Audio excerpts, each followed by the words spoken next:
Hello everyone, welcome to GATE Academy. इसके पहले कि हम स्टार्ट करें हमारे कंटेंट को, मैं थोड़ा सा एक्सपोजर आपको गेट एकेडमी के जो कोर्सेस अवेलेबल है गेट, पीजीजी, सीआरटी के और उसके अलावा पब्लिकेशन बुक के, उन सारी चीज़ों का थोड़ा सा आइडिया दे दूं ताकि जो भी स्टूडेंट इसको ऑप्ट करना चाहे उसको कहाँ से ऑप्ट करना है, कहाँ से उसको डील करना है, कहाँ से पूरा हाइलाइट्स इसके मिल पाएंगे, वो सारी बातें मैं आपको बता देता हूँ। तो हमारे पास कोर्स जो अवेलेबल है गेट 23-24 एस्पिरेंट्स के लिए ECEE जिस पर्टिकुलर ब्रांचेस को मैं डील करता हूं, सबसे पहला है कि हमारे पास लाइव क्लासरूम प्रोग्राम है। लाइव क्लासरूम प्रोग्राम मतलब आप फैकल्टी से घर बैठे मोबाइल के थ्रू लाइव इंटरेक्ट कर सकते हैं, लाइव उनके टीचिंग को एक्सपीरियंस कर सकते हैं। तो ये बहुत ही गजब का कोर्स है। इसमें आपको ऑनलाइन क्लासरूम मिलेगा, ठीक है, और फीलिंग जो है वो ऑफलाइन की ही रहेगी। रिकॉर्डेड लेक्चर्स भी अवेलेबल होंगे। कई लोग ये सोचते हैं कि लाइव मिलेगा तो रिकॉर्डेड मिलेगा कि नहीं मिलेगा, रिकॉर्डेड भी मिलेगा। आप अपने डाउट्स को पूछ सकते हैं। डाउट्स पूछने के लिए ऐप या फिर आप यूज करते हैं चैट बॉक्स का, जो कि लाइव क्लासरूम प्रोग्राम का एक एडवांटेज है कि जब फैकल्टी डील कर रहा है आप चैट बॉक्स में अपने डाउट्स पूछ के फैकल्टी के साथ इंटरेक्ट कर सकते हैं। उसके अलावा फैकल्टी आपको अपने टेलीग्राम का लिंक भी देता है जहां पे आप फैकल्टी के साथ डायरेक्टली डाउट भी पूछ सकते हैं। ऑल रीडिंग कंटेंट जो अवेलेबल रहेंगे वो पीडीएफ के फॉर्म में या प्रिंटेड फॉर्म में अवेलेबल रहेगा, बेस्ड ऑन कि आपने प्रिंटेड फॉर्म के कोर्स को ऑप्ट किया है या फिर पीडीएफ के फॉर्म के कोर्स को ऑप्ट किया है। एसेंशियल, बेसिक और जीनियस जिसका नाम होता है, ठीक है। Available only on Android platform, ये अवेलेबल है एंड्रॉइड प्लेटफॉर्म में। सबसे इंपॉर्टेंट बात कि आपको इसके लिए ऐप डाउनलोड करना पड़ेगा, जो कि GATE Academy live classroom app के नाम से आपको गूगल प्ले स्टोर में मिल जाएगा। तो ये बेसिक हाईलाइट है आपके पास लाइव क्लासरूम प्रोग्राम का। उसके अलावा हमारा जो बेस्ट सेलिंग कोर्स है वो पेन ड्राइव कोर्स है। पेन ड्राइव कोर्स मतलब आपको पेन ड्राइव जो है वो आपके घर के एड्रेस पे सेंड कर दिया जाएगा गेट एकेडमी की तरफ से। ये रिकॉर्डेड कोर्स है, जो कि एक ऑनलाइन कोर्स है जो आप घर में बैठ के एक्सेस कर सकते हो। पेन ड्राइव में सारे कोर्सेज प्री अपलोडेड होते हैं। इसको आप एक्सेस करने के लिए एक बार आपको इंटरनेट की जरूरत पड़ेगी, उसके बाद आपको आपकी वैलिडिटी एक्सपायर होने तक कोई भी इंटरनेट की जरूरत नहीं पड़ेगी। इसमें भी जो आपको कोर्सेस मिलेंगे उसके प्रिंटेड बुक्स और पीडीएफ मिल जाएंगे, डिपेंड्स अपन आप किसको ऑप्ट करते हैं। तो ये सारे हाइलाइट्स यहाँ पे लिखा हुआ है, ठीक है। नेक्स्ट हम लोग बात करें कि जी ड्राइव कोर्स हमारे पास अवेलेबल है। जी ड्राइव का मीन्स है गूगल ड्राइव, जिसमें हम अपने पूरे कोर्सेज को जो कि रिकॉर्डेड फॉर्म में अवेलेबल होता है उसको अपलोड कर देते हैं, जिसको आप घर बैठे जी ड्राइव के थ्रू डाउनलोड कर सकते हैं। जिस समय तक आप कोर्सेज डाउनलोड कर रहे हैं तब तक आपको इंटरनेट की जरूरत पड़ेगी। एक बार कोर्स डाउनलोड हो गया तो आपको इंटरनेट की जरूरत नहीं पड़ेगी। एक्सेस के लिए कुछ मिनट्स के लिए आपको इंटरनेट की जरूरत पड़ सकती है। जब तक वैलिडिटी एक्सपायर नहीं हो जाता, आपने पूरे कोर्सेज को डाउनलोड करके रखा हुआ है तो आपको इंटरनेट की जरूरत नहीं पड़ेगी। तो ये भी एक ऑनलाइन है कोर्स, और इसमें भी आपको सारे कंटेंट्स जो है वो आपको आपके जी ड्राइव फॉर्म में अपलोड करके आपके घर भेज दिया जाता है। तो घर भेज दिया जाता है इसका मतलब है कि प्रिंटेड फॉर्म अगर आपने ऑप्ट किया है तो आपके पास वो प्रिंटेड फॉर्म के जितने भी बुक्स है वो सारे भेज दिए जाते हैं। बाकी तो ऑनलाइन इंटरेक्शन जी ड्राइव का हो जाता है, ठीक है। तो ये जी ड्राइव कोर्स के बारे में हो गया। हम बात करें कि वीडियो ऑन डिमांड कोर्स, तो वीडियो ऑन डिमांड कोर्स जो है वो उसके लिए आपको एक ऐप की नीड पड़ेगी, जो कि गेट एकेडमी लर्निंग ऐप के नाम से आपके पास होना चाहिए, जो कि एंड्रॉयड मोबाइल में मिल जाएगा। गूगल प्ले स्टोर से आप डाउनलोड कर सकते हैं, ठीक है। इस कोर्स का ये खास बात ये है कि यहाँ पे आपको इंटरेक्शन करने के लिए इस ऐप के थ्रू आप अपने डाउट्स को पूछ सकते हैं फैकल्टी से, जहां पे आपको हमारे फैकल्टीज और सब्जेक्ट एक्सपर्ट जो है वो आपके डाउट्स कंटिन्यूअसली क्लियर करते रहते हैं। तो वीओडी ये बहुत ही बढ़िया ऐप है, जैसे नेटफ्लिक्स होता है या फिर अमेजन प्राइम होता है उसी की तरीके का है, जिसमें सारे रिकॉर्डेड कोर्सेज प्री अपलोडेड रहते हैं और आपको इंटरनेट की जरूरत पड़ेगी कोर्स को देखने के लिए, ठीक। तो इसके आगे बढ़े तो हमारे पास जो कोर्स अवेलेबल है वो टैबलेट कोर्स अवेलेबल है। टैबलेट कोर्स की खास बात ये है कि इसमें आपको सैमसंग का गैलेक्सी टैबलेट प्रोवाइड कर दिया जाता है, जिसमें सारे कोर्सेस और जितने भी गेट एकेडमी के ऐप्स है सारे प्री अपलोडेड रहते हैं। कोर्स कंटेंट भी प्री अपलोडेड रहता है, ठीक है। तो tablet course will be delivered through Samsung Galaxy tab A. Wifi और सेल्यूलर इसमें अवेलेबल है। ऑल गेट एकेडमी ऐप्स जो है प्री अपलोडेड रहता है। Dedicated discussion and doubt portal manage by वही गेट एकेडमी लर्निंग ऐप, जिसके बारे में मैंने आपको बताया। डाउट पोर्टल वहीं से होता है। The course content will be exactly same as VOD course, but you do not need internet connection, जैसे मैंने वीओडी में बोला कि आपको इंटरनेट कनेक्शन की जरूरत पड़ेगी, यहां पे मैं हाईलाइट कर देता हूं कि आपको यहां पे इंटरनेट कनेक्शन की जरूरत नहीं पड़ेगी, ये खास बातें हैं। ठीक है, तो ये हो गया हमारा टैबलेट कोर्स। टैबलेट कोर्स का मतलब है सैमसंग गैलेक्सी टैब ए जो आपको सेंड किया जाता है, उसकी वजह से इसका नाम टैबलेट कोर्स है। ठीक है, और अगर मैं बताऊं कि गेट के जो कोर्सेस है वो बेसिकली 3 फॉर्म में अवेलेबल है, जो आपको www.gateacademy.co.in में मिलेगा। कौन कौन से course? PD, GD, VOD, tablet और लाइव क्लासरूम प्रोग्राम, ये 3 वेराइटीज में अवेलेबल है, बेसिक, एसेंशियल और जीनियस। अगर हम बात करें कि वीडियो लेक्चर सभी में दिया जाएगा, बेसिक ले, एसेंशियल ले, जीनियस ले, वीओडी, टैबलेट कोर्स से, या फिर आप जीडी ले या फिर पीडी ले या फिर लाइव ले। यहां पे देखिए पीडी, जीडी, वीओडी, टैबलेट या फिर लाइव, तो आप ऑप्ट कर सकते हैं बेसिक, एसेंशियल, जीनियस 3 फॉर्म में।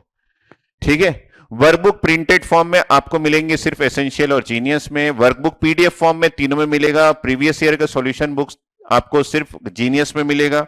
बैग जो है वो आपको गेट एकेडमी का बैग मिलेगा आपको एसेंशियल और जीनियस में। ऑनलाइन टेस्ट सीरीज जो है वो आपको एसेंशियल, जीनियस में मिलेगा। एक्सेस टू डाउट पोर्टल्स आपको तीनों में मिलेंगे, और ऐसे स्पेशल लाइव ऑनलाइन सेशंस जो है वो आपको तीनों में मिलेंगे।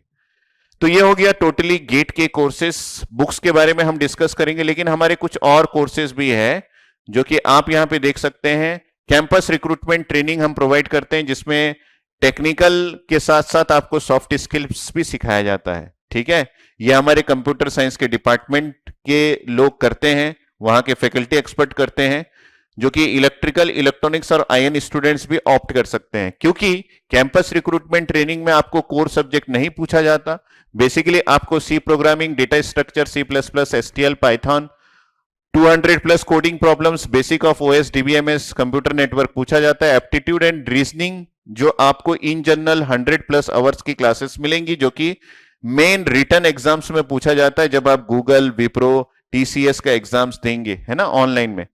पीडी सेशंस मतलब पर्सनालिटी डेवलपमेंट सेशन, जो कि आपकी ली जाएगी इस कोर्स के अंदर।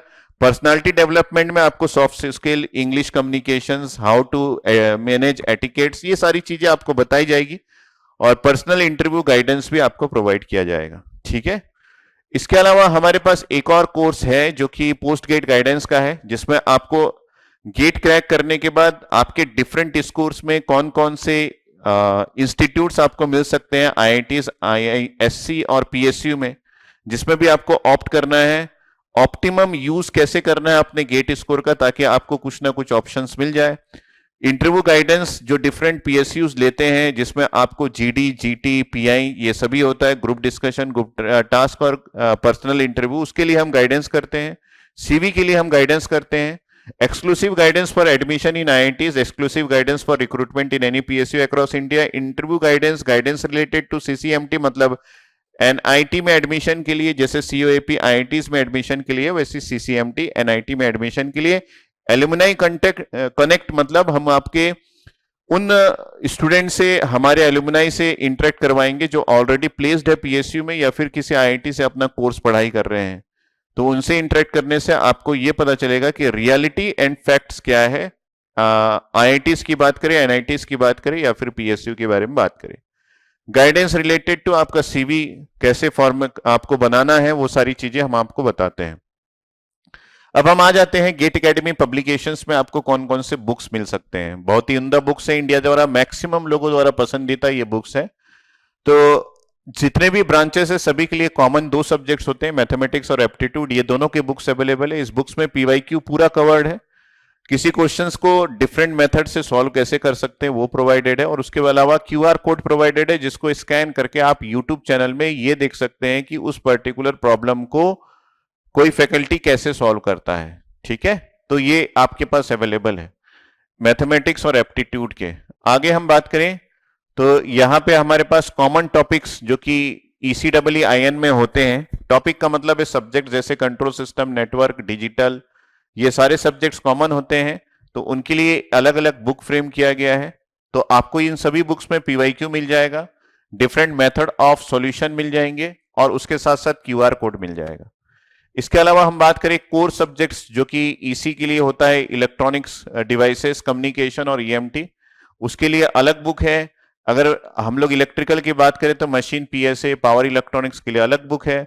हम लोग आईएन के लिए बात करें तो मेजरमेंट हो गया, ट्रांसड्यूसर्स हो गया, उसके लिए ऑप्टो इलेक्ट्रॉनिक डिवाइसेस के लिए अलग से बुक अवेलेबल है। ठीक है, तो ये आपके कोर सब्जेक्ट्स के लिए है। उसके अलावा इलेक्ट्रिकल मशीन के लिए हमारे पास 2 वॉल्यूम अवेलेबल है एक्सक्लूसिव इलेक्ट्रिकल मशीन के लिए। ठीक है, जिसमें आपको टॉपिक्स वाइज इंपॉर्टेंट की पॉइंट्स मिल जाएंगे, थ्योरी मिल जाएगा, क्वेश्चंस पीवाईक्यू मिल जाएंगे, प्रैक्टिस प्रॉब्लम मिल जाएंगे। मतलब ये कंप्लीट आपको इलेक्ट्रिकल मशीन की तैयारी के लिए जो टेक्स्ट की जरूरत है वो सारा कुछ आपको मिल जाएगा इलेक्ट्रिकल ब्रांच के लिए।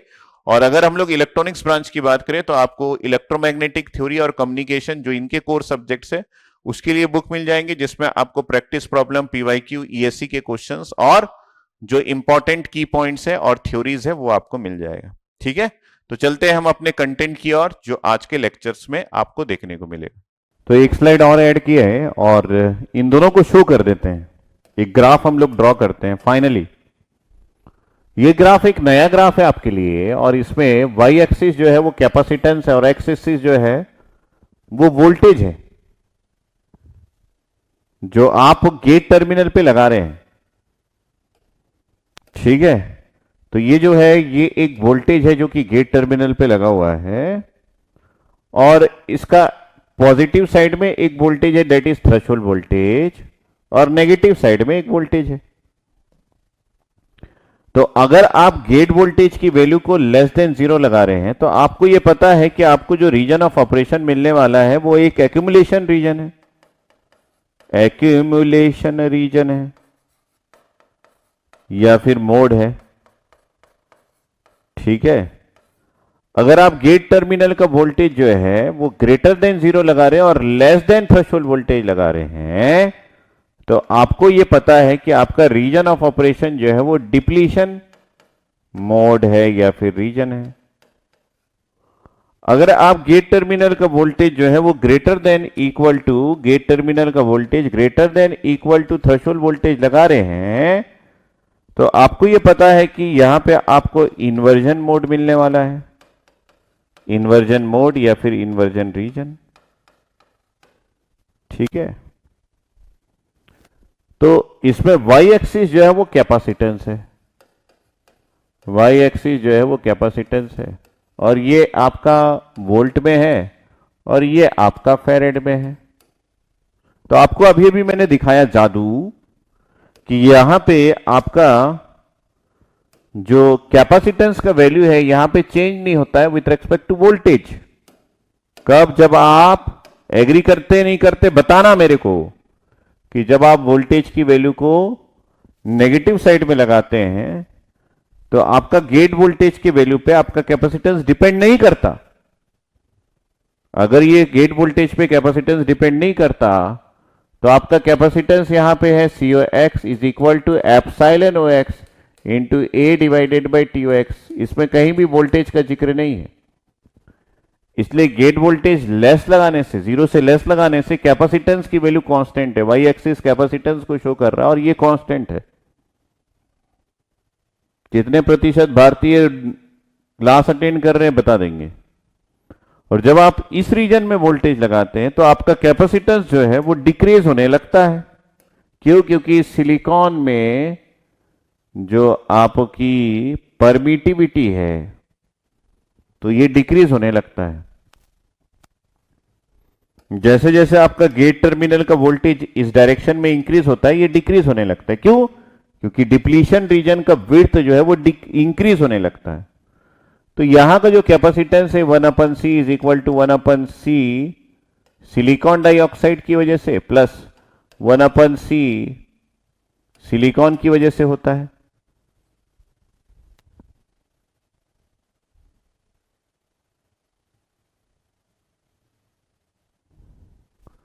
तो ये 1/C सिलिकॉन डाइऑक्साइड की वजह से ये तो कांस्टेंट है, लेकिन इसकी वैल्यू जो है वो गेट वोल्टेज की वैल्यू के बढ़ने से इसकी वैल्यू रिड्यूस होने लगती है। तो ये जो है ये वेरिएबल है। कैसे वेरिएबल है? कि अगर गेट टर्मिनल का वोल्टेज बढ़ता है तो आपका W डिप्लीशन की वैल्यू जो है वो इंक्रीज हो जाती है, जिसकी वजह से कैपेसिटेंस जो सिलिकॉन वाला है वो डिक्रीज होने लगता है। तो ये जो है ये डिक्रीज हो रहा है कुल मिला के ये वैल्यू डिक्रीज हो रही है।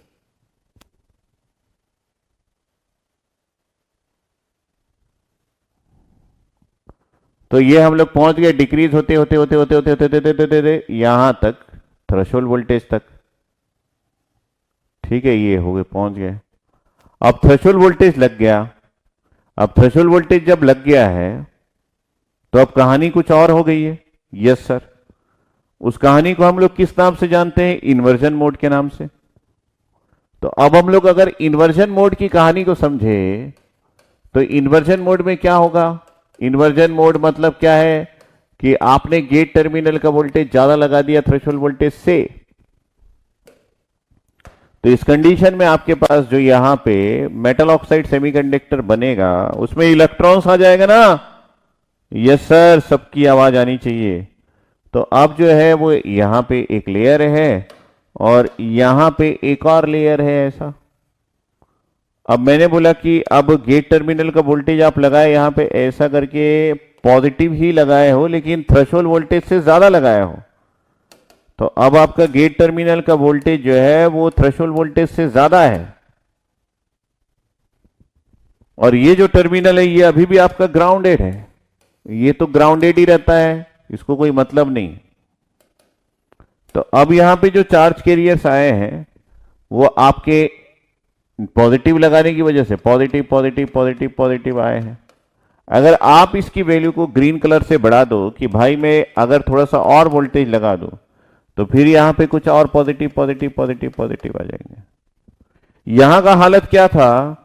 Up to depletion region, up to VT threshold voltage तक यहां नेगेटिव नेगेटिव नेगेटिव दो लेयर बने हुए थे ऐसे, और तीसरे लेयर में negative with holes, negative with holes, negative with holes, negative with holes ऐसे थे। Negative with holes, negative with holes, negative with holes, negative with holes ऐसे थे जब आपने गेट टर्मिनल का वोल्टेज थ्रेशोल्ड वोल्टेज से लेस लगाया था। अब आपने गेट टर्मिनल का वोल्टेज थ्रेशोल्ड वोल्टेज से ज्यादा लगा दिया, तो हमारी थ्योरी ये बोलती है कि भाई अब यहां पे इलेक्ट्रॉन्स आ जाएंगे। अब जब यहां का वोल्टेज को डीवी बढ़ाऊंगा तो कुछ और इलेक्ट्रॉन्स आ जाएंगे, उसमें क्या है, तो कुछ और ग्रीन कलर के इलेक्ट्रॉन्स आ गए ऐसे ऐसे ऐसे।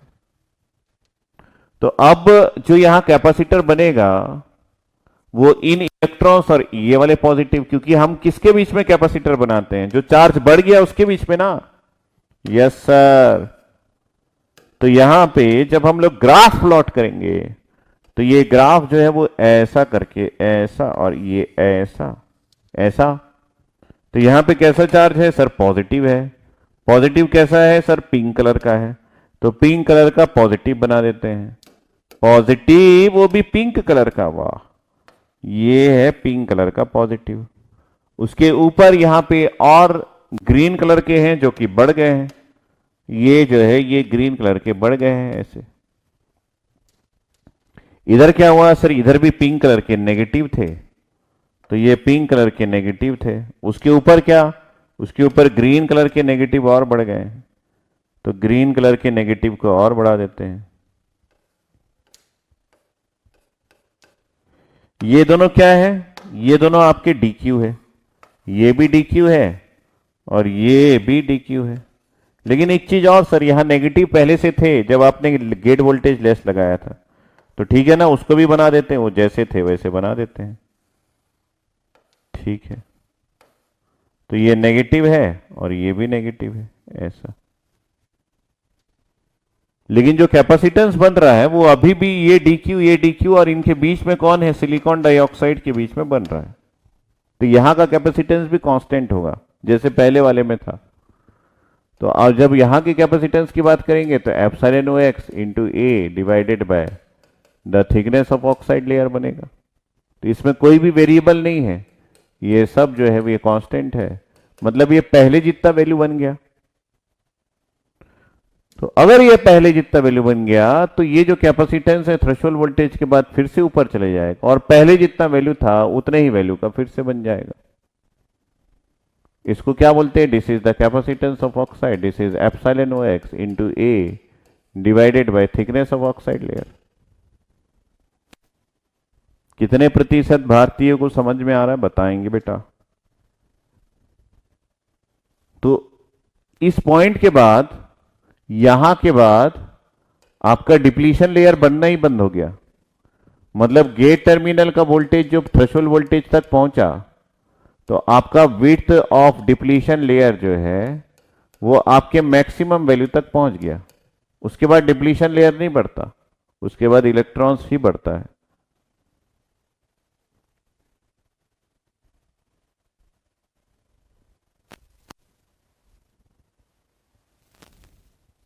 आप बस ये देखो कि ग्रीन कलर का चार्ज जो है उसके बीच में कौन कौन सा एरिया आ रहा है।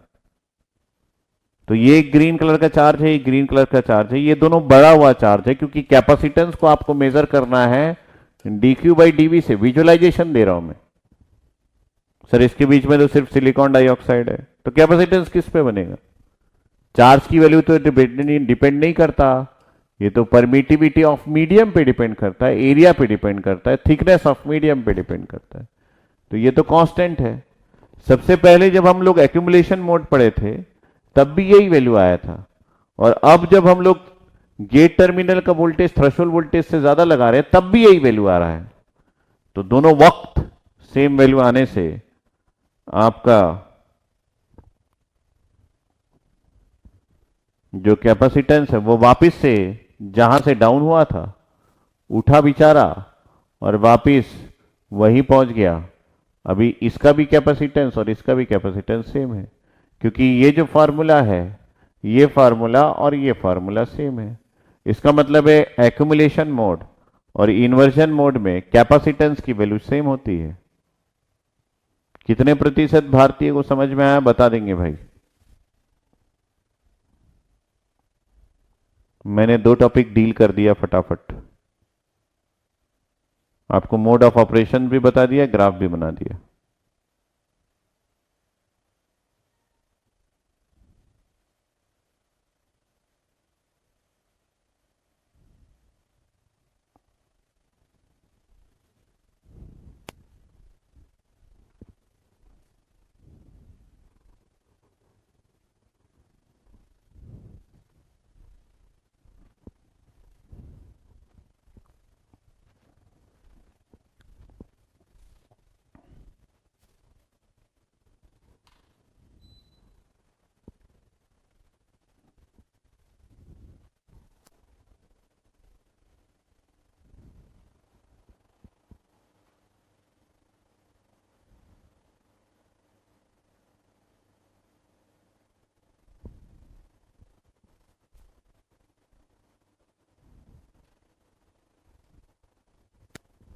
अरे इसमें तो बिल्कुल साफ है यार, डिप्लीशन रीजन बढ़ता रहता है। अभी भी पहले वाले में पकड़े हो, देखिए ये जो डिप्लीशन रीजन है ये बढ़ता रहता है,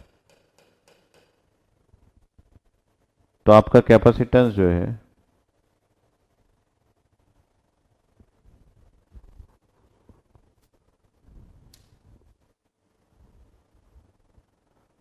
ठीक है, इसको COX मत लिखो।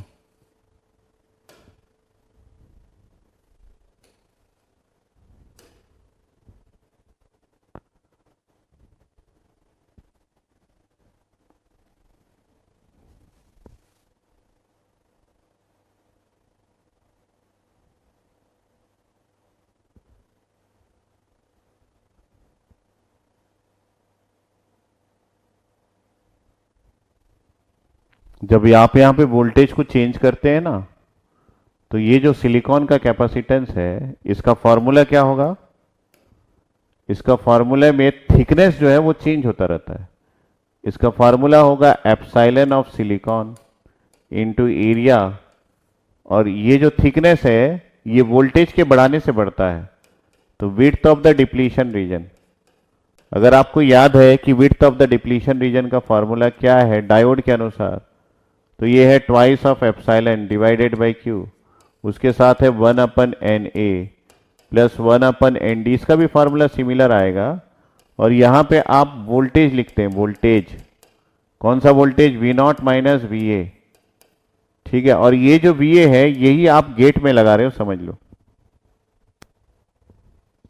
तो अगर आप इसके वोल्टेज की वैल्यू बढ़ाओगे तो ये जो width of the depletion region बढ़ेगा, कैपेसिटेंस घटेगा। नया बात नहीं कर रहा हूं, डायोड वाला ही कर रहा हूं।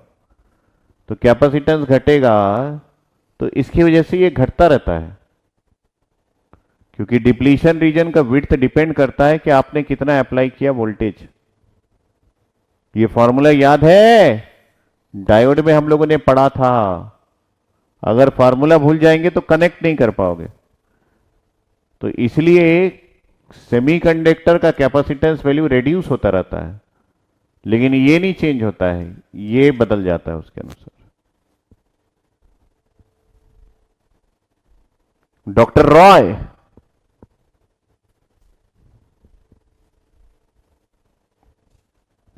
तो जब आप गेट वोल्टेज को बढ़ाते हो, धीरे धीरे डिप्लीशन रीजन जो है वो बढ़ता रहता है। यहां पे लिखा है ना, ये देखिए, गेट वोल्टेज जैसे जैसे बढ़ाते हो आयोन क्रिएट हुआ, फिर गेट वोल्टेज बढ़ाया और आयोन क्रिएट हुआ, फिर गेट वोल्टेज बढ़ाया और आयोन क्रिएट हुआ, फिर गेट वोल्टेज बढ़ाया और आयोन क्रिएट हुआ, गेट वोल्टेज बढ़ाया और आयोन क्रिएट हुआ।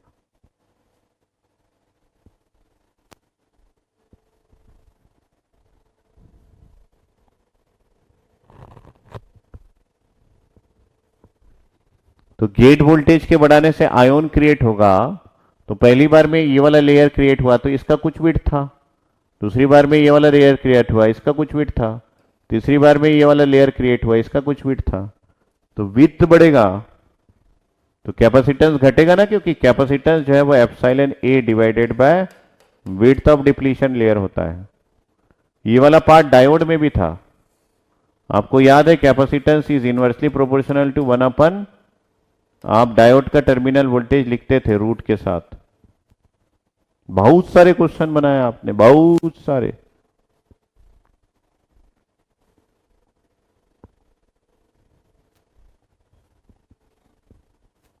ठीक है, तो ये मैंने आपको 3 ग्राफ बता दिए, आप लोग इसके साथ जिंदगी बिता देना। अब मैं कुछ और आपको बताना चाहता हूं, ठीक है। तो ये जो ग्राफ मैंने बनाया है, आखिरी वाला, जिसमें आपको मैंने यहां पे कैपेसिटेंस बोला है, और यहां पे आपके पास एक्स एक्सिस जो है वो आपका गेट टर्मिनल का वोल्टेज है, ठीक है। और ये ग्राफ तो आपको याद ही हो गया होगा, ऐसा है फिर ऐसा है, जैसी थ्रेशोल्ड वोल्टेज आएगा वैसी बेचारा फिर ऊपर उठेगा और फिर उतना ही वैल्यू हो जाएगा। ये एक ग्राफ है। ये जो ग्राफ है इसमें आपका सेमीकंडक्टर जो है वो पी टाइप का होता है, पी टाइप का सेमीकंडक्टर होता है। लेकिन अगर आप इसको एन टाइप का सेमीकंडक्टर ले लोगे तो यही ग्राफ जो है वो आपका उल्टा बन जाएगा, ठीक है। यही ग्राफ जो है वो आपका उल्टा बन जाएगा, क्योंकि उस समय मैंने आपको लिखा है इसमें एक्यूमुलेशन यहां है, उसके बाद डिप्लीशन है, उसके बाद इन्वर्जन है, ठीक है। तो ये आपका कैपेसिटेंस है, ये आपका गेट वोल्टेज है। तो यहां पे एन टाइप का सेमीकंडक्टर है, तो इन्वर्जन लेयर तो गेट टर्मिनल का वोल्टेज को नेगेटिव लगाने से बनेगा, क्योंकि होल्स एक्यूमुलेट करना है। तो इसका ग्राफ बिल्कुल पलट जाएगा, ये ऐसा, फिर ये ऐसा, फिर ये ऐसा, फिर ये ऐसा। मेरी बातें आपके समझ में आ रही है? Yes sir.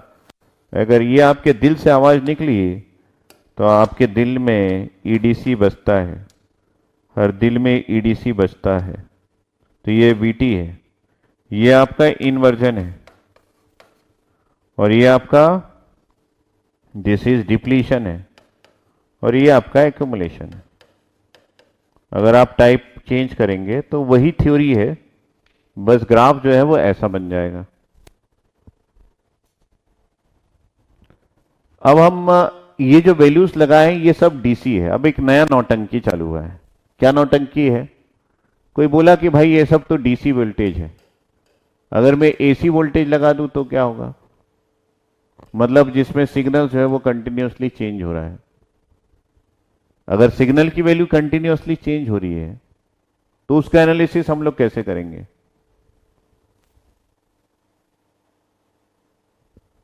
अगर सिग्नल की वैल्यू बार बार बदल रही है, सिग्नल की वैल्यू पॉजिटिव नेगेटिव ऐसा बार बार हो रहा है।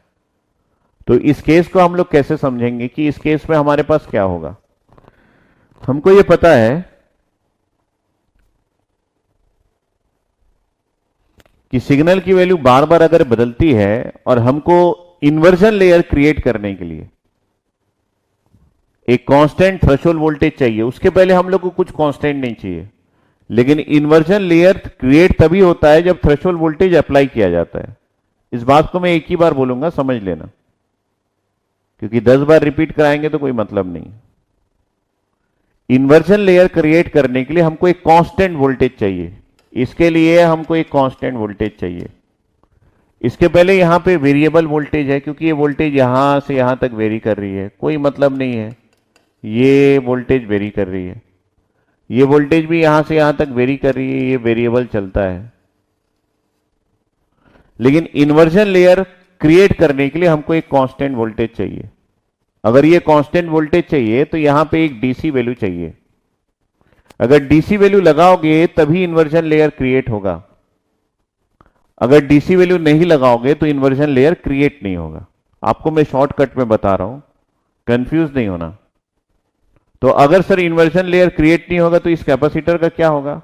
ये कैपेसिटर जहां तक आया है वहीं से कॉन्स्टेंटली ये सेम वैल्यू दे देगा। ये कब? जब एसी लगाएंगे तब। तो डीसी में आपको ये वाला येलो कलर का ग्राफ मिलेगा, लेकिन अगर आप एसी सिग्नल लगाते हैं तो एसी सिग्नल, क्योंकि एक वेरिएबल सिग्नल है जो कॉन्स्टेंटली वेरी करता रहता है, तो एसी सिग्नल लगाने से आपको कभी भी इन्वर्जन लेयर क्रिएट होके नहीं मिलेगा। इसके बारे में और चर्चा मैं आगे करूंगा, लेकिन अभी के लिए आप स्मार्ट कोर्स में हैं तो आपको बहुत लंबा चर्चा की जरूरत नहीं है। आप समझ लेना कि ये वेरिएबल है, ये वेरिएबल है, ये कांस्टेंट है और ये पात्र वेरिएबल है। तो इन्वर्जन लेयर क्रिएट करने के लिए आपको एक कांस्टेंट वोल्टेज चाहिए। अगर कांस्टेंट वोल्टेज नहीं लगाओगे तो इन्वर्जन लेयर नहीं क्रिएट हो सकता। तो एसी सिग्नल जो है एक वेरिएबल सिग्नल है, अगर ये वेरिएबल सिग्नल लगाएंगे तो इन्वर्जन लेयर क्रिएट नहीं होगा। अगर इन्वर्जन लेयर क्रिएट नहीं होगा तो क्या होगा? जैसा आपका कैपेसिटेंस डिक्रीज हो गया है उसी कैपेसिटेंस की वैल्यू में ये कॉन्स्टेंटली चलता रहेगा। यहां पे भी अगर मैं दूसरे कलर से बनाऊं तो एसी सिग्नल में ये ऐसा चलता रहेगा। बाकी बातें हम लोग क्वेश्चन में करेंगे।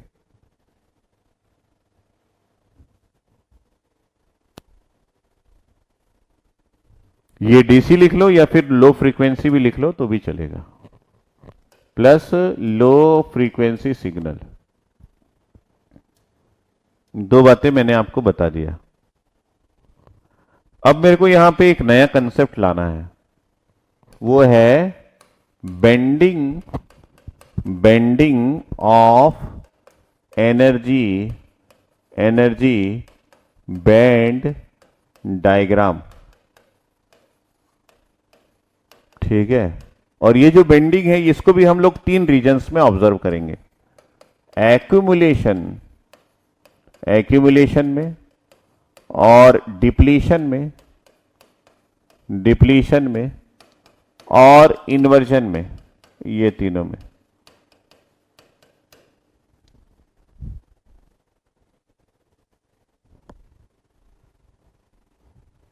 अब ये बेंडिंग क्या होता है इसके लिए आपको समझने की नीड है। देखिए, सबसे पहले हम लोग एनर्जी बैंड डायग्राम यहां पे ड्रॉ करता हूं। Energy band diagram, energy band diagram एकदम नॉर्मल वाला, नॉर्मल। ये जो नॉर्मल डायग्राम है इसको हम लोग आइडियल मॉस भी बोलते हैं, आइडियल कंडीशन में। तो हमारे पास एनर्जी बैंड डायग्राम आपको याद होगा, मैं उम्मीद करता हूं, सेमीकंडक्टर का। तो मेरे पास एक मेटल ऑक्साइड सेमीकंडक्टर है, ठीक है, मेरे पास एक मेटल ऑक्साइड और उसके साथ सेमीकंडक्टर है, और मैं इसको मान लीजिए 3 भाग में बांट दिया। ये मेटल है, ये ऑक्साइड है, ये सेमीकंडक्टर है। अब मैं इसमें कोई भी बायसिंग नहीं कर रहा हूं, ना यहां पे कोई पोटेंशियल लगा है ना यहां पे कोई पोटेंशियल। ठीक है, ये मेटल है, ये ऑक्साइड है, ये सेमीकंडक्टर है, और ये एक एन टाइप का, नहीं पी टाइप का ले लेते हैं, ये एक पी टाइप का सेमीकंडक्टर है। ध्यान से सुनते रहेंगे, जहां गायब हुए वहां पे चीजें समझ आनी बंद हो जाएगी। तो ये मेटल के केस में हमारे पास वैलेंस बैंड और कंडक्शन बैंड तो ओवरलैप्ड होता है, तो उन दोनों को बनाने का कोई मतलब नहीं है। तो मेटल के केस में जब हम लोग एनर्जी बैंड डायग्राम को ड्रॉ करेंगे तो हमको पता है कि यहां पे आपके पास वैलेंस बैंड और कंडक्शन बैंड तो ओवरलैप होता है, उसको क्या ही बनाए। तो हम एक काम करते हैं, यहां पे एक फर्मी लेवल बना देते हैं। ये शो करेगा कि इसके नीचे के सारे एनर्जी स्टेट्स फील्ड है और ऊपर के सारे एनर्जी स्टेट्स एम्प्टी है। सिंपल। तो मेटल साइड में मैंने एक फर्मी लेवल ड्रॉ कर दिया, फर्मी लेवल। तो इसको मैं लिख देता हूं कि ये एनर्जी है फर्मी लेवल का मेटल साइड में। ठीक है, अब ऑक्साइड साइड में आए। ऑक्साइड साइड में हमको ये पता है कि वैलेंस बैंड और कंडक्शन बैंड के बीच में भारी डिफरेंस होता है, अप्रोक्सीमेटली 9 इलेक्ट्रॉन वोल्ट का डिफरेंस होता है इन दोनों के बीच में। तो ये जो है ये 9 इलेक्ट्रॉन वोल्ट मैंने लिख दिया। ये हमारा मेटल साइड है, ये ऑक्साइड है। और अब सेमीकंडक्टर की बारी आती है। सेमीकंडक्टर में हमको चीजें पता है। क्या पता है सर? सेमीकंडक्टर में ना हमारे पास सबसे पहले तो एक कंडक्शन बैंड का लोवेस्ट एनर्जी स्टेट्स होता है, वैलेंस बैंड का अपर एनर्जी स्टेट्स होता है। अच्छा, और ये पी टाइप का है तो फर्मी एनर्जी लेवल आपके वैलेंस बैंड के अपर एनर्जी स्टेट्स के जस्ट ऊपर होता है और कंडक्शन बैंड के लोअर एनर्जी स्टेट से दूर होता है। और क्या होता है सर? एक इंट्रिंसिक फर्मी लेवल भी होता है, वो इन दोनों के सेंटर में होता है। ये 4 चीजें आप इन जनरल बनाते थे, तो फिर से आप 4 चीजें बना दिए। अच्छा बेटा, और इन दोनों के बीच में सर मेरे को पता है कि 1 इलेक्ट्रॉन वोल्ट का गैप होता है। ये क्या है? ये ईसी है। ये क्या है? ये ईवी है सर। और ये क्या है? ये फर्मी एनर्जी लेवल है। थोड़ा गंदा हो रहा है, इसको थोड़ा साफ कर लेते हैं। तो मैं यहां पे डायरेक्टली यही सब लिख देता हूं। क्या लिखने वाले? मैं लिखने वाला हूं कि ये हमारा ईसी है, ये हमारा EFI है, ये हमारा EFP है, और ये हमारा EV है। इसके ऊपर ये कंडक्शन बैंड है, इसके नीचे वैलेंस बैंड है। तो मैंने मेटल ऑक्साइड सेमीकंडक्टर तीनों के लिए एक साथ बना दिया।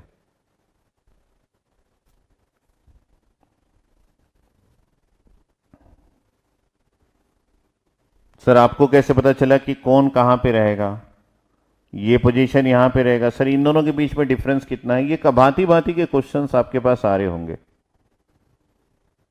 सर ये कुछ भी पता नहीं चल रहा है सर, कौन कहां है? तो मैंने बोला कि भाई डिफरेंस तो देना पड़ेगा जिसके कंपैरिजन में आप इसको मेजर करोगे। ठीक है, अगर रेफरेंस नहीं देंगे तो ये मेजर ही नहीं होगा कि किसका डिस्टेंस किससे कितना है, इन दोनों के बीच में डिफरेंस कितना है, ये कभी मेजर नहीं होगा। तो मैंने सोचा कि क्यों ना एक रेफरेंस दे दिया जाए। रेफरेंस क्या है? रेफरेंस जो मैंने यहां पे देने का सोचा उसका नाम मैंने रखा वर्क फंक्शन। ठीक है, वर्क फंक्शन एक नया टर्मिनोलॉजी आया। ये वर्क फंक्शन क्या है सर? ये वर्क फंक्शन क्या है? ये एनर्जी है actually. This is the energy required to move an electron from a solid to vacuum. अच्छा, मतलब मान लीजिए ये पेन है, इसके अंदर के किसी एक इलेक्ट्रॉन को जबरदस्ती में खींच के बाहर निकाल के रख दूं तो उसको मैं वर्क फंक्शन बोलूंगा। और इसके अंदर के किस इलेक्ट्रॉन को मैं आसानी से बाहर निकाल सकता हूं? जिसकी एनर्जी सबसे ज्यादा है, जिसकी एनर्जी सबसे ज्यादा है। और सबसे ज्यादा एनर्जी मतलब सबसे ऊपर जो है उसकी एनर्जी सबसे ज्यादा है। अगर एनर्जी बैंड डायग्राम में देखें, या फिर जो अपने एटम को छोड़ के बाहर आ गया है फ्री इलेक्ट्रॉन्स, उस इलेक्ट्रॉन्स की एनर्जी ज्यादा है, और उस एनर्जी को हम फर्मी एनर्जी बोलते हैं। फर्मी एनर्जी क्या होता है? Fermi energy is the energy, maximum energy possessed by an electron. तो मान लो मेरे को 12 फीट के टेरिस पे चढ़ना है और मैं यहां से जंप किया। मैं अगर यहीं खड़ा रहूंगा, कोई ऊपर से मुझे खींच नहीं पाएगा, लेकिन मैं अपनी ताकत लगा के 8 फीट जंप कर दिया, तो बाकी 2 फीट जो है, बाकी 4 फीट जो है, वो कोई भी मुझे ऊपर की ओर खींच सकता है। ऐसा हम लोग करते हैं ना? यस। तो सेम वही चीज है वर्क फंक्शन। वर्क फंक्शन क्या बोलता है? This is the energy difference. मैं डायरेक्टली लिख रहा हूं, this is the energy difference, energy difference between Fermi energy level and vacuum energy level. Vacuum मतलब बाहर, वैक्यूम एनर्जी लेवल।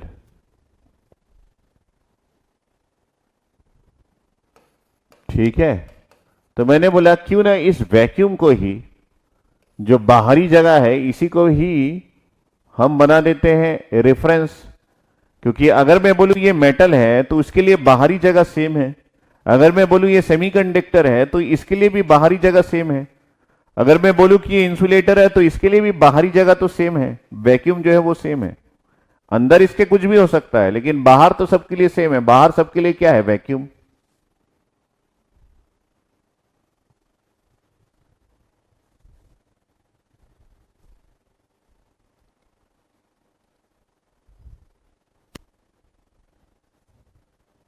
ठीक है? तो मैंने बोला कि बाहर की ले जाने के लिए एनर्जी सबसे ज्यादा लगेगा, इसलिए मैंने यहां पे एक और लाइन खींच दिया। क्या बोल रहे हैं? मैं बोल रहा हूं कि भाई वैक्यूम में जाने के लिए तो एनर्जी सबसे ज्यादा लगेगा ना, तो मैंने यहां पे एक रेफरेंस लाइन खींच दिया। मैंने बोला कि इसके रेस्पेक्ट में मैं मेजर करूंगा सबको। तो ये है फर्मी एनर्जी लेवल और ये है आपका वैक्यूम एनर्जी लेवल। इन दोनों का डिफरेंस जो है ये वर्क फंक्शन कहलाता है।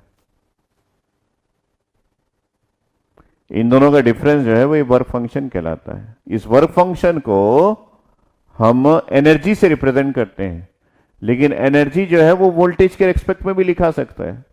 तो एनर्जी जो है वो होता है चार्ज इनटू वोल्टेज। ठीक है? तो ये चार्ज और वोल्टेज को हम फाई से रिप्रेजेंट करते हैं। ये नया रिप्रेजेंटेशन है बस। वोल्टेज को हम फाई से रिप्रेजेंट करते हैं। तो अगर ये मेटल के केस में है तो यहां पे हम लिख देते हैं this is Q phi M metal में। तो यहां पे तो फर्मी एनर्जी लेवल का आता पता नहीं है, क्योंकि यहां पे हमको पता ही नहीं इलेक्ट्रॉन्स की मैक्सिमम एनर्जी क्या है। कहां पे? इस जगह पे। क्योंकि यहां पे कभी इलेक्ट्रॉन्स हमको कंडक्शन बैंड में मिलता ही नहीं है, तो ये मेजरेबल क्वांटिटी नहीं है। तो हम लोग यहां पे वर्क फंक्शन को डिफाइन नहीं करते, लेकिन हम ये डिफाइन कर सकते हैं कि वैक्यूम इसके लिए भी सेम है। तीसरे केस में आते हैं। यहां पे क्या है?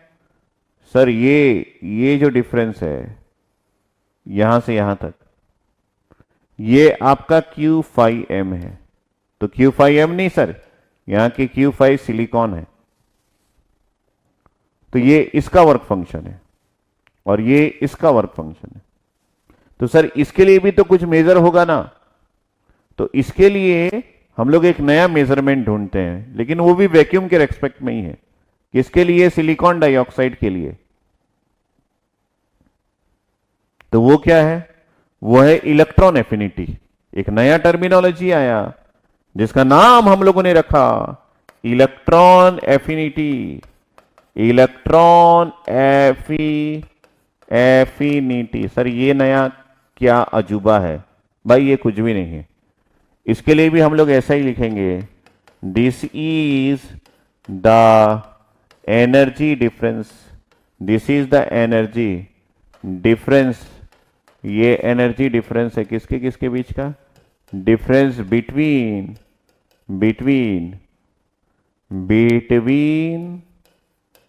कंडक्शन बैंड का लोअर एनर्जी स्टेट्स। ये EF है ना, उसके बदले EC कर दिया गया। चालाकी है सब। एंड वैक्यूम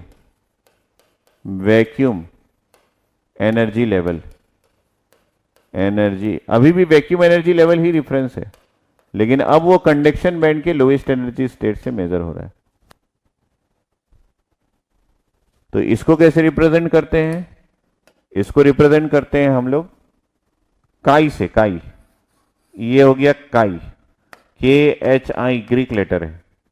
जैसे ये फाई है ना, फाई, वैसे ये काई है। पता नहीं और क्या क्या होगा। और इसको भी हम लोग Q इंटू वोल्टेज से रिप्रेजेंट करते हैं।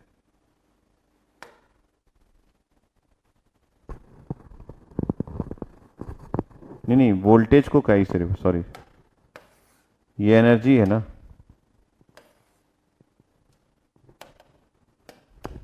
ये तो एनर्जी है ना, एनर्जी। तो यहां पे ये जो वोल्टेज है इसको हम लोग काई से रिप्रेजेंट करते हैं।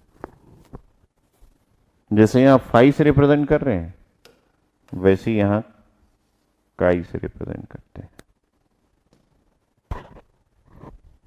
रटना वटना नहीं है, एकदम कहानी की तरह है, एकदम पानी की तरह निर्मल, स्वच्छ, सुंदर, साफ, बहते जाओ, बस ईडीसी के मोहब्बत में बहते जाओ, उसकी आंखों में डूब जाओ और कहानी बढ़ते रहती है।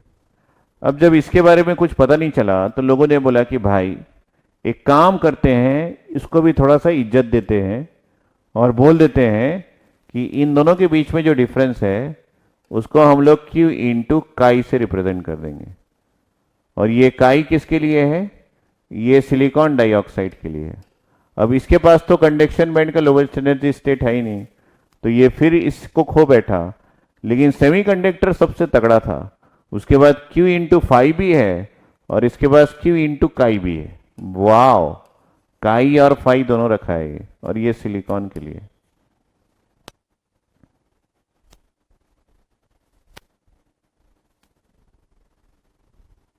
ये सिर्फ काई रखा है, ये सिर्फ फाई रखा है, और ये काई फाई सब रेख रखा है। पूरा ग्रीक बन गया वो।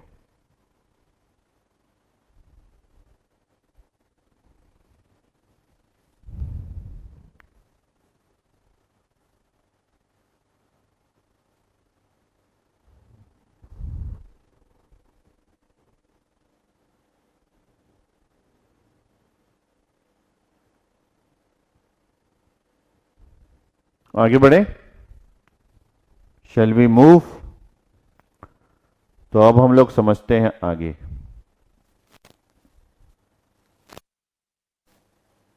आप लोग गायब हो गए क्या? मछली पकड़ने गए हो क्या?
ठीक है, अब देखो ये सब चीज डिफाइन हो गया।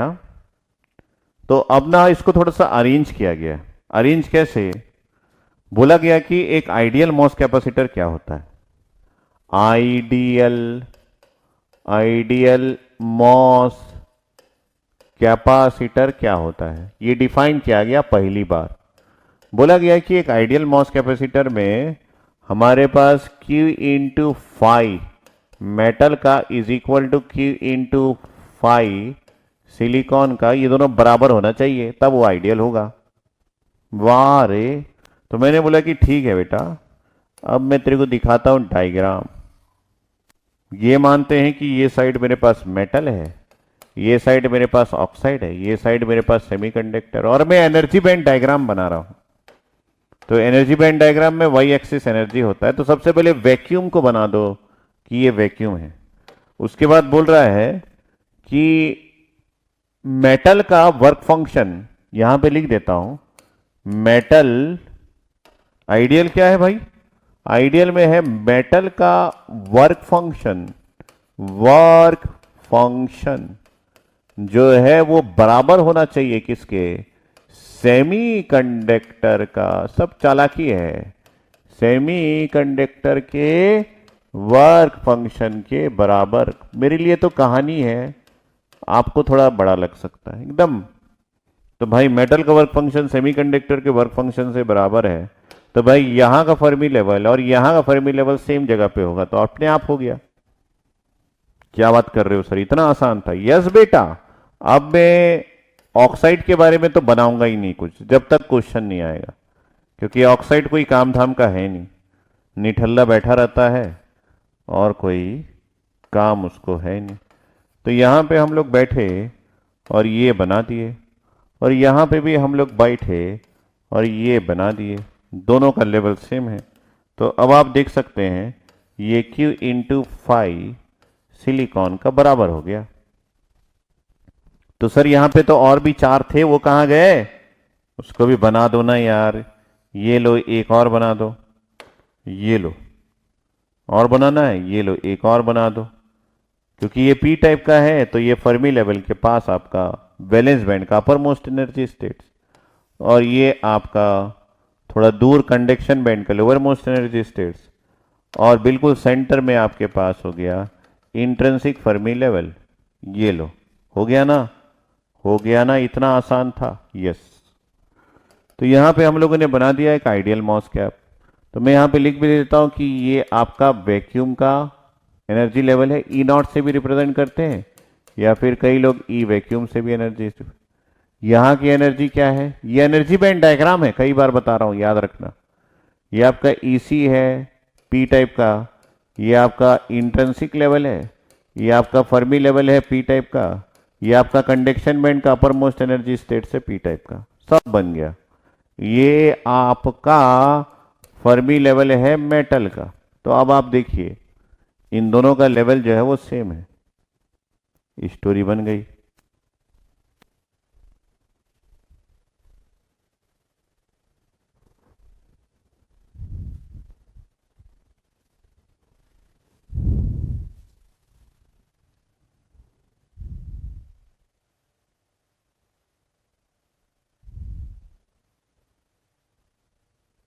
कि आइडियल मॉस कैपेसिटर है।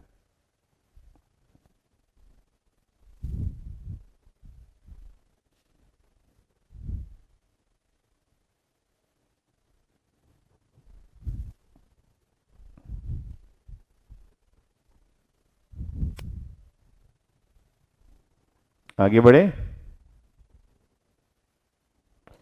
वीर तुम बड़े चलो, धीर तुम बड़े चलो, सामने पहाड़ हो।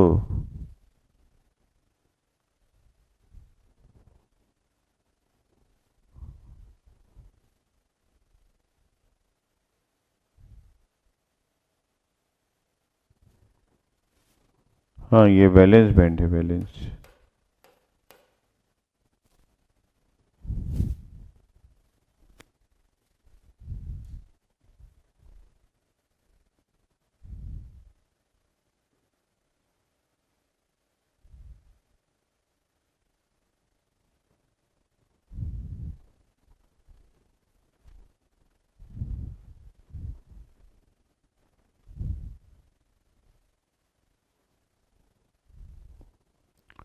ठीक है, बन गया होगा। तो अब बोला गया हमको कि एक टास्क है, आप बना के दिखाओ। तो एक्यूमुलेशन मोड में, एक्यूमुलेशन मोड में ये जो आइडियल मॉसकैप है इसका डायग्राम दिखाओ। एक्यूमुलेशन मोड में एनर्जी बैंड का डायग्राम बना दो। मान जाएंगे। मैंने बोला मान तो जाओगे, पहले बताओ टाइप ऑफ सेमीकंडक्टर या सबस्ट्रेट क्या है। तो किसी ने चिल्ला के बताया सर पी टाइप, तो मैंने यहां पे लिख दिया पी टाइप। तो मुझे क्या करना था, मुझे कोई टेंशन ही नहीं है, वैक्यूम बना दिया ऐसे करके, ये वैक्यूम एनर्जी लेवल है। उसके बाद इसको दो भाग में बांट दिया, ये एक भाग, ये एक भाग और ये एक भाग। इस तरफ क्या है, ये मेरा मेटल है, ये क्या है, ये ऑक्साइड है, ये क्या है, ये सेमीकंडक्टर है, और ये क्या है, ये आपका ई वैक्यूम है। और एक्यूमुलेशन मोड का मतलब क्या है कि हम पी टाइप के सेमीकंडक्टर में गेट में एक नेगेटिव वोल्टेज लगाते हैं और हम सेमीकंडक्टर में जीरो वोल्टेज लगाते हैं। ये तो सबको क्लियर है। अगर यहां पे एक नेगेटिव वोल्टेज लगाएंगे तो क्या होगा यहां का हालत? सर अगर यहां पे एक नेगेटिव वोल्टेज लगाएंगे तो जो भी आपका फर्मी लेवल है उसको एनर्जी मिलेगी, क्योंकि हम ये बात कर चुके हैं कि एनर्जी जो है वो होती है माइनस क्यू इंटू वोल्टेज। तो अगर हम माइनस क्यू इंटू वोल्टेज लगाए और वोल्टेज की वैल्यू नेगेटिव है तो ये क्यू इंटू वी हो जाता है, एनर्जी ऊपर हो जाती है। ये बात हम कर चुके हैं। इसका मतलब है कि ये जो वैल्यू है सर ये ऊपर चला जाएगा। क्या बात कर रहे हो? हाँ, ये ऊपर की ओर चला जाएगा सर, ये ऊपर की ओर चला जाएगा। मैंने पूछा कितना ऊपर जाएगा? आपने बोला कि सर जितना वोल्टेज लगाओगे उतना ही तो जाएगा। तो ये जहां था वहां से ये ऊपर चला गया गेट वोल्टेज के लगाने से, क्योंकि एक्यूमुलेशन मोड है इसलिए नेगेटिव लगाया हो ना, कोई सोचेगा नहीं क्यों लगाया हो। गेट वोल्टेज की वैल्यू लेस देन जीरो होती है, जिसमें एक पी टाइप के सबस्ट्रेट के केस में। अब यहां के लिए तो कुछ सोचने की नीड नहीं, अब इस तरफ आ गए। यहां पे हमारे पास सब कुछ सेम होता है, फर्मी लेवल आइडियल है तो उसी के बराबर था। ये इधर है तो ये भी इधर ही रहेगा, पीले रंग का बना देते हैं इसको। और इन दोनों के बीच में वर्क फंक्शन का डिफरेंस है।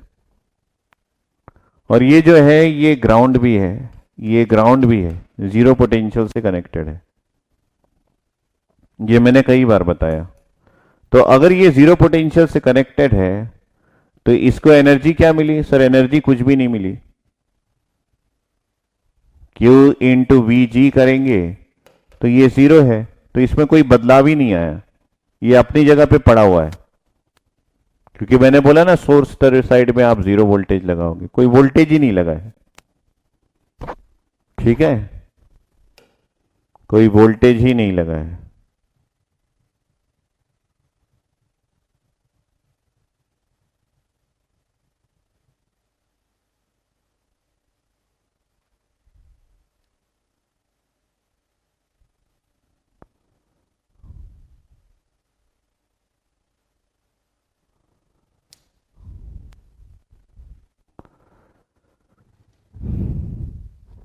अब बाकी का क्या? बाकी भी आप वैसे ही बना दो कि आपके पास ये वाला है, एक ये वाला है और एक इंट्रिंसिक भी है। ये मैंने बना दिया। तो ये आपका इंट्रिंसिक फर्मी लेवल है, ये आपका Fermi level of P side है, ये आपका ईसी है, सॉरी ये आपका ईवी है और ये आपका ईसी है। लेकिन एक खास बात यहां हो गई क्या कि सर जब आप यहां पे नेगेटिव वोल्टेज लगाए ना, यहां पे आपके पास होल्स का कंसंट्रेशन बढ़ गया। कहां पे? सरफेस पे।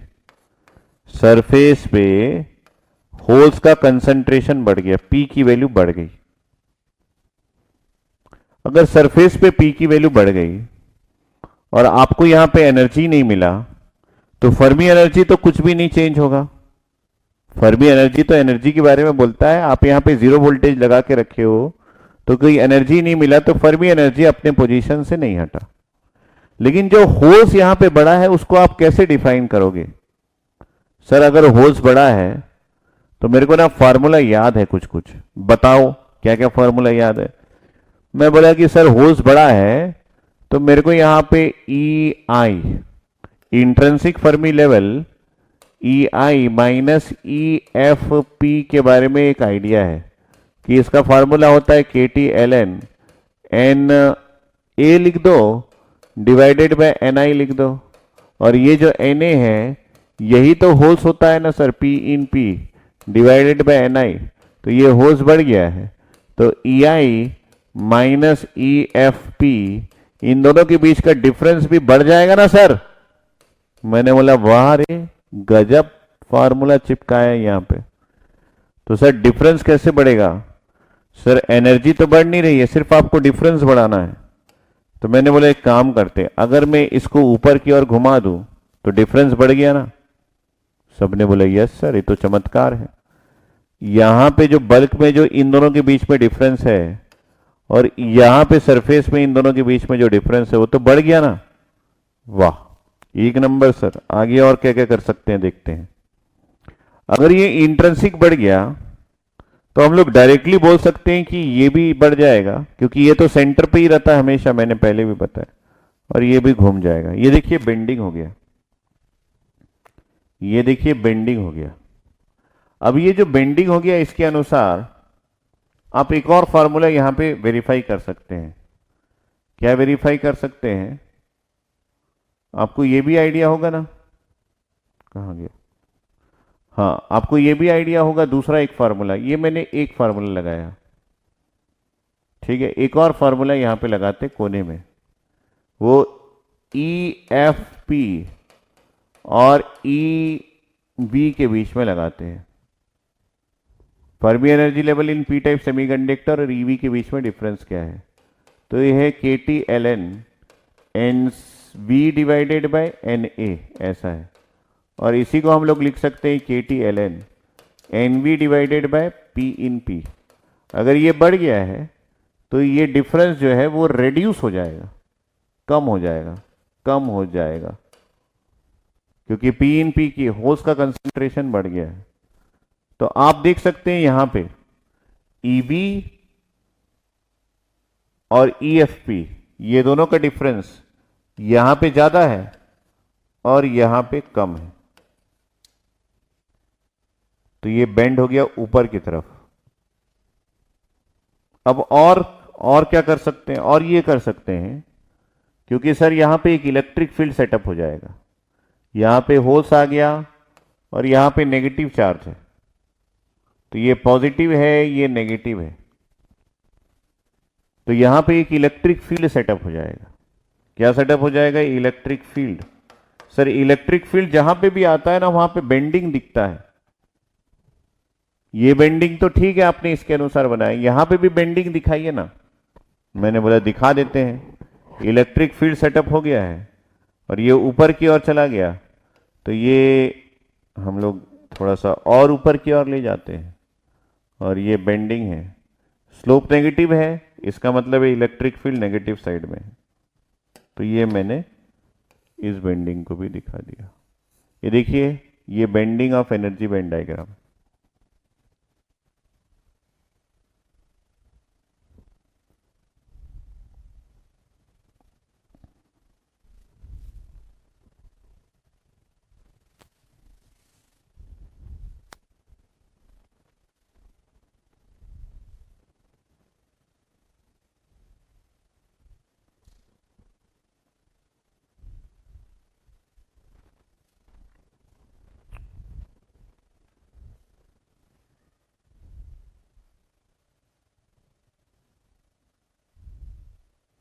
बल्क में कोई बदलाव नहीं होता, इसलिए बल्ब में वैसे ही है, सिर्फ सरफेस में ही बदलाव हुआ है। आगे बढ़े, एक बार बता दीजिए जय हिंद, जय भारत, भारत माता की जय।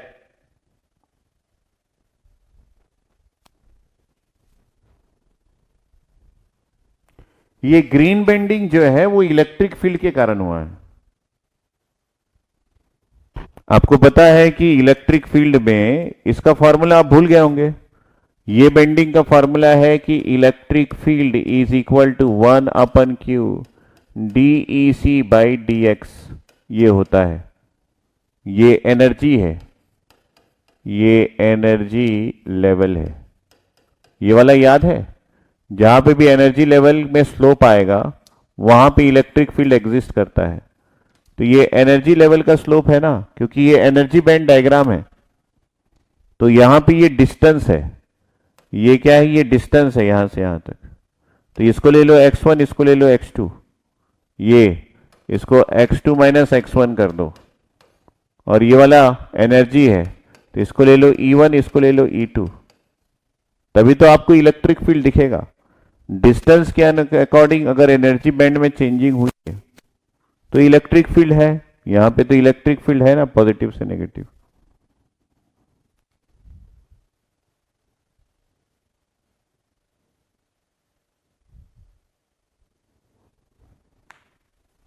पॉजिटिव नेगेटिव, अरे यहां पे होल्स है ना भाई, यहां पे होल्स है, यहां पे क्या है, यहां पे इलेक्ट्रॉन्स है।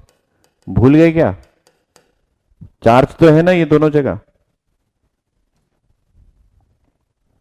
दिखाता हूं मैं आपको, ये देखिए यहां पे इलेक्ट्रॉन्स है, यहां पे होल्स है, तो इन दोनों के बीच में इलेक्ट्रिक फील्ड तो रहेगा ना।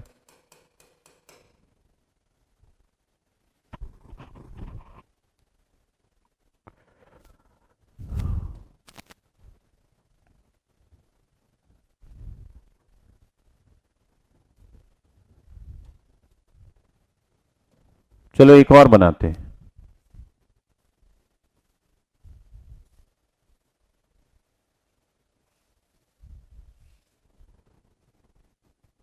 एक्यूमुलेशन मोड के बाद इन्वर्जन मोड बनाता हूं।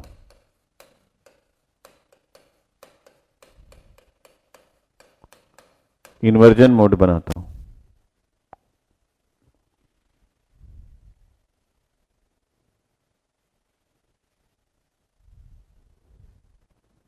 ठीक है, और इन्वर्जन मोड में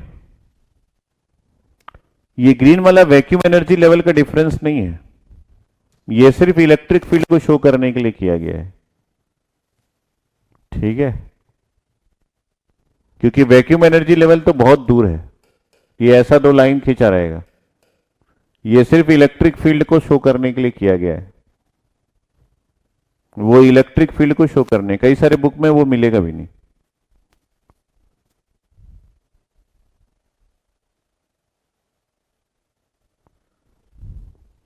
इन्वर्जन मोड में आप देखो, अगर आपके पास एक पी टाइप का सबस्ट्रेट है, पी टाइप का सबस्ट्रेट है,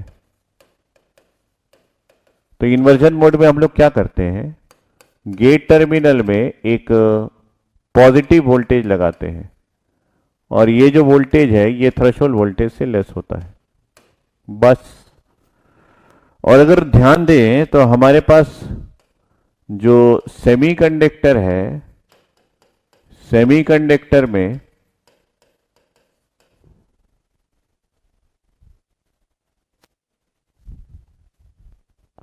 सेमीकंडक्टर में किस तरीके के चार्ज आ सकते हैं, यहां पे आयोन्स आ जाते हैं, ना तो यहां पे कोई होल्स होते हैं, नो होल्स, और ना तो यहां पे कोई इलेक्ट्रॉन्स होते हैं। कौन होते हैं? आयोन्स होते हैं।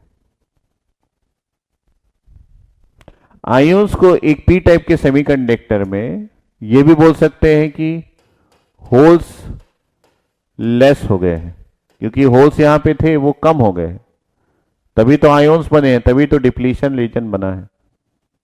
तो ये कहानी आपको पता होना चाहिए। अब चुपचाप से बना दो फटाफट से। ये हो गया आपका वैक्यूम, वैक्यूम को बाद में बदलेंगे, ठीक है। और आप इसको दो भाग में डिवाइड कर दो, ऐसा रुद्र सा। तो यहां पे आपके पास एक फर्मी लेवल था, किस कलर का बना है, ये इस कलर का बना देते हैं, और आपने यहां पे एक पॉजिटिव वोल्टेज लगा दिया, तो यहां की एनर्जी क्या होगी सर, नीचे आ गई। कितनी नीचे आई? जितने आपने पॉजिटिव वोल्टेज लगाया। यहां पे Vg की वैल्यू जो है वो पॉजिटिव है, तो आपका एनर्जी क्या होगा सर, एनर्जी जो है वो minus Q into plus we जी हो जाएगा। तो ये जो है ये माइनस क्यू वी जी हो जाएगा, ठीक है। तो ये नीचे आ गया minus Q we ji times, ये ऐसा था। यहां का फर्मी लेवल इसी के बराबर था आइडियल केस में, यहां पे फर्मी लेवल ऐसा था, और ये जो है ये ग्राउंड पोटेंशियल से कनेक्टेड है, तो फर्मी लेवल को कोई फर्क ही नहीं पड़ता। ये बोला कि भाई हम बदलेंगे नहीं, तो बाकी को बदलना पड़ेगा। तो फर्मी लेवल अगर आप बना चुके हैं तो वैलेंस बैंड का अपर मोस्ट एनर्जी लेवल और कंडक्शन बैंड का लोअर मोस्ट एनर्जी लेवल और इंट्रिंसिक एनर्जी लेवल भी बना दीजिए। ये सब बना दिए। तो यहां पे हम लोग बना दिए, this is E C, this is E I, this is E F and this is E V, सब बना दिए। अब क्या हुआ सर, यहां होल्स की कमी हो गई। देखिए होल्स लेस हो गए। तो अगर वही सब फार्मूला लगा दें कि अगर होल्स लेस हो गए तो क्या क्या फार्मूला यहां लगा सकते हैं। तो सबसे पहले E I minus E F is equal to K T L N holes की कमी डिवाइडेड बाय एन आई। अगर होल्स कम हो गया तो इन दोनों का डिफरेंस भी कम हो जाएगा। ये फर्स्ट फार्मूला लगा दिया। अगर डिफरेंस कम हो जाएगा तो ये पिंक कलर नीचे की ओर आ जाएगा। अगर ये नीचे की ओर आ जाएगा तो बाकी के लिए सोचने की जरूरत ही नहीं, ये भी नीचे आ जाएगा, ये भी नीचे आ जाएगा। लेकिन अगर फार्मूला लगाना है तो और भी लगा सकते हैं। दूसरा फार्मूला लगा लीजिए। दूसरा फार्मूला किसके किसके बीच में? दूसरा फार्मूला आप लगा दीजिए इन दोनों के बीच में। Fermi level minus EV is equal to K T L N. यहां पे आप क्या लिख सकते हैं सर, यहां पे हम लोग लिखेंगे एन वी डिवाइडेड बाय ये पी इन पी। अगर ये लेस हो गया तो ये जो है ये बढ़ जाएगा ना, देखिए बढ़ गया है। यहां पे देखिए इन दोनों के बीच का डिफरेंस बढ़ गया है, ये इतना बढ़ गया है इसके कंपैरिजन में, बन गया। अगर ये बन गया है तो इलेक्ट्रिक फील्ड का डायरेक्शन देखिए कैसा है सर। अब यहां पे पॉजिटिव है, यहां नेगेटिव है।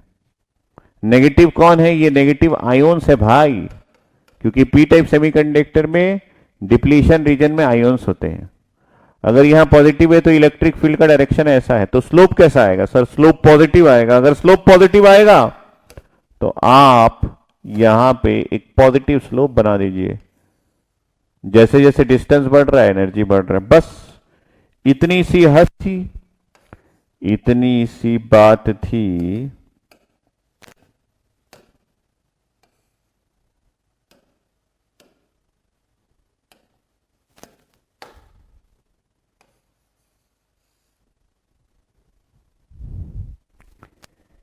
इतनी सी हंसी, इतनी सी खुशी, बन गया। एकदम बेहतरीन इजी है।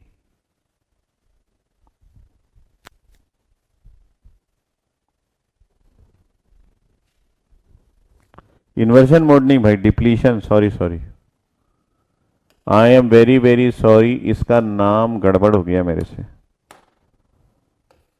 है ना। क्या है, 3 बजे से पढ़ा रहा हूं, कितने देर कंसंट्रेट करूं, थोड़ा सा गड़बड़ हो जा रहा है। I am on my saturation stage.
बन गया है।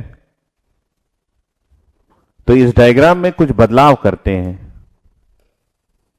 ठीक है।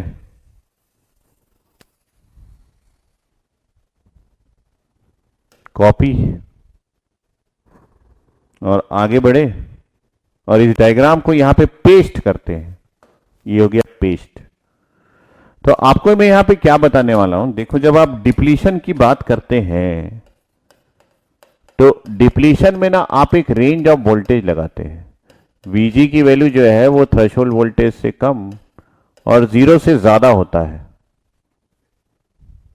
इसका मतलब एक रेंज ऑफ वोल्टेज लगा रहे हैं। इस रेंज ऑफ वोल्टेज में आपके पास होता क्या है, आप अगर ध्यान से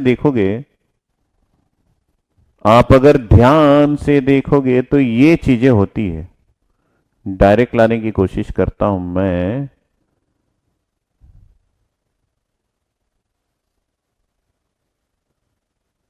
कहां गया, ये चीजें होती है। ये देखिए ये चीजें होती है। जब आप रेंज ऑफ वोल्टेज लगाओगे 0.1 0.2 तो एक समय आता है जब आपका सेमीकंडक्टर जो है वो इंट्रिंसिक बन जाता है। फिर एक ऐसा वोल्टेज भी आता है जब वो वीक इन्वर्जन बनता है, मतलब वो इन्वर्जन पूरी तरह नहीं बन पाता। और एक वक्त ऐसा भी आता है जब वो स्ट्रांग इन्वर्जन बनता है। तो यही बात को हम लोग यहां पे भी कैसे कर सकते हैं कि डायग्रामेटिकली हमको ये पता चल जाए कि वो वीक इन्वर्जन बना है, स्ट्रांग इन्वर्जन बना है। देखो अगर मैं इंट्रिंसिक फर्मी लेवल को फर्मी लेवल से टच कर दूं, क्या बात कर रहे हो सर, अगर मैं ऐसा बोल दूं कि ये जो इंट्रिंसिक फर्मी लेवल है ये घूम के यहां टच हो गया है, इसका मतलब है कि आपका फर्मी लेवल और इंट्रिंसिक फर्मी लेवल के बीच में कोई भी डिफरेंस नहीं है। ई आई जो है वो ई एफ के बराबर हो गया है। इसका मतलब है सेमीकंडक्टर जो है वो इंट्रिंसिक बन गया है। एक पी टाइप के फर्मी लेवल और इंट्रिंसिक फर्मी लेवल में कोई डिफरेंस नहीं है। तो मतलब ई आई माइनस ई एफ जो हमारे पास होता है K T L N N A divided by N I, ये होता है ना। हाँ सर ये होता है। अगर मैं बोलूं कि ई आई की वैल्यू ई एफ के बराबर हो गई है तो आप यही बोलोगे ना सर एन ए की वैल्यू एन आई के बराबर हो गई है। इसका मतलब है यहां पे होल्स का कंसंट्रेशन जो है वो एन आई के बराबर हो गया है। अगर होल्स का कंसंट्रेशन एन आई के बराबर हो गया है तो सेमीकंडक्टर तो इंट्रिंसिक बन गया है बेटा, क्योंकि ये इंट्रिंसिक में ही होता है। इसका मतलब है कि अगर अगर अगर अगर अगर ये इधर ले लेते हैं ऐसे, तो इसका मतलब है जब आप इसको इसमें टच कर देंगे, ये दोनों एक ही जगह पे आ गया है सरफेस पे, तो आपका सेमीकंडक्टर जो है वो इंट्रिंसिक बन जाएगा, लेकिन अभी भी वो इन्वर्जन डिप्लीशन मोड में ही रहेगा। ये डिप्लीशन मोड में ही रहेगा। तो ये थोड़ा और घूम जाएगा और ये भी थोड़ा और घूम जाएगा। अच्छा ऐसा।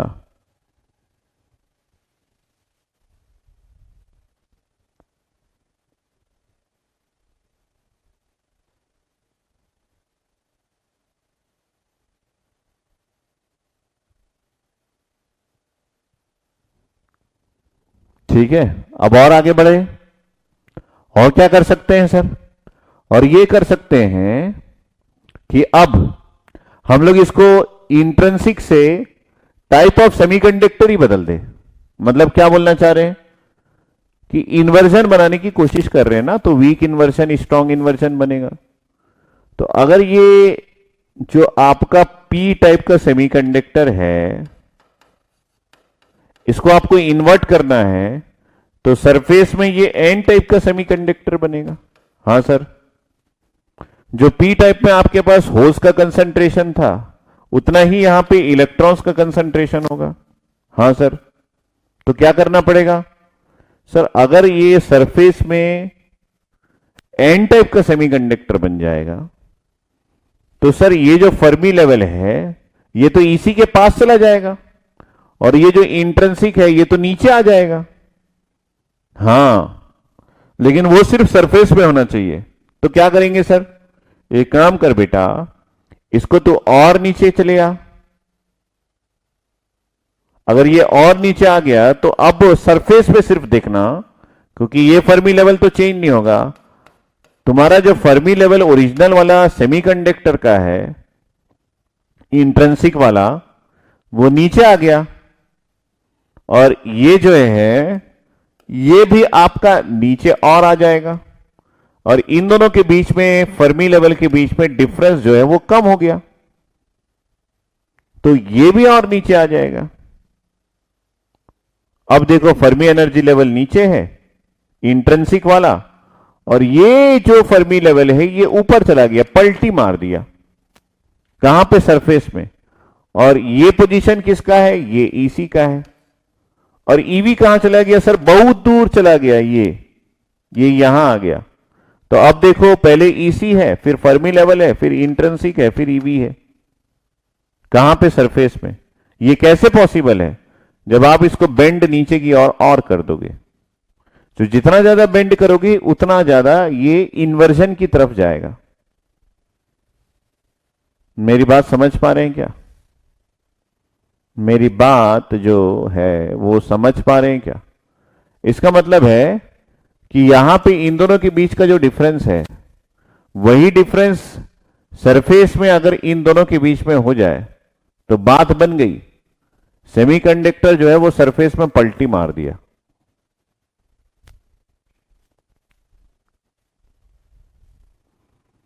तो इंट्रिंसिक के बाद इस लाइन को जितना नीचे करते जाओगे उतना टाइप ऑफ द सेमीकंडक्टर पलटी मार देगा।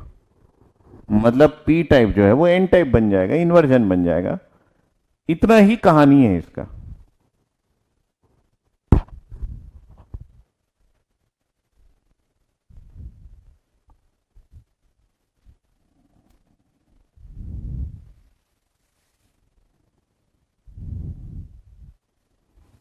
तो अगर मेरे को एक इन्वर्जन बनाना है तो मैं क्या करूंगा कि सबसे पहले वैक्यूम बनाया,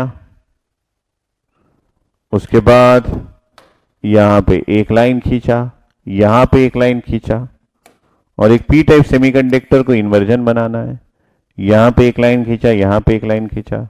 इसको बोला कि भाई तू नीचे आ गया है, क्योंकि मैंने वहां पे एक पॉजिटिव वोल्टेज लगाया, ये क्यू टाइम्स वीजी अमाउंट से नीचे आ गया। ये पहले यहां था, किसका? मेटल का फर्मी एनर्जी लेवल। तो फर्मी लेवल मेटल, इसका कोई टेंशन ही नहीं है। लेकिन सेमीकंडक्टर में फर्मी एनर्जी लेवल ये ग्राउंड से कनेक्टेड है, तो ये हिलता नहीं है, ये यहीं पे पड़ा रहता है। लेकिन बाकी सारे जो है वो टाइप ऑफ सेमीकंडक्टर के अकॉर्डिंग बदलते रहते हैं। इस फर्मी एनर्जी लेवल के पास ईवी होता है, उससे बड़ा दूर में आपका ईसी होता है, और आपका इंट्रिंसिक जो है वो इन दोनों के बीच में रहता है। अब आपका इन्वर्जन बन गया है, तो ये इंट्रिंसिक जो है ये नीचे की तरफ आ गया, और यहाँ पे ये जो है ये भी नीचे की तरफ आ गया, और यहाँ पे ये भी नीचे की तरफ आ गया। तो अब जो है वो आपका जो फर्मी लेवल है पी टाइप का सेमीकंडक्टर का, और ये जो इंट्रिंसिक है, और ये जो ईसी है, और ये जो ईवी है, ये सब का पोजीशन ही बदल गया है। क्योंकि अब यहाँ पे सरफेस में ये आपका ईसी हो गया है, उसके बाद आपका फर्मी लेवल जो पी टाइप का था वो यहाँ पे एन टाइप का बन गया है, और इंट्रिंसिक जो है वो नीचे आ गया है, और ये आपका ईवी हो गया है। अब देखिए फर्मी एनर्जी लेवल और ईवी के बीच में डिफरेंस बढ़ गया है, क्योंकि यहाँ पे पलटी हो गया। ये जो है ये एन टाइप की तरह बिहेव करने लगा, इसलिए इसको इन्वर्जन बोलते हैं। और अंदर जो है बल्क आपका अभी भी पी टाइप का है, बाकी सारा आपके पास सेम है। अगर यहाँ पे नेगेटिव है इलेक्ट्रॉन से, ये पॉजिटिव है, तो इलेक्ट्रिक फील्ड का डायरेक्शन जो है वो ऐसा है, मतलब पॉजिटिव है। अगर इलेक्ट्रिक फील्ड का डायरेक्शन ऐसा है तो आप इसको ऐसा करके ऐसा बना दीजिए, और इसको कर दीजिए ब्लैक। क्या कर दीजिए? ब्लैक। ये हो गया ब्लैक, बन गया। ये कौन सा मोड है? ये इन्वर्जन मोड है।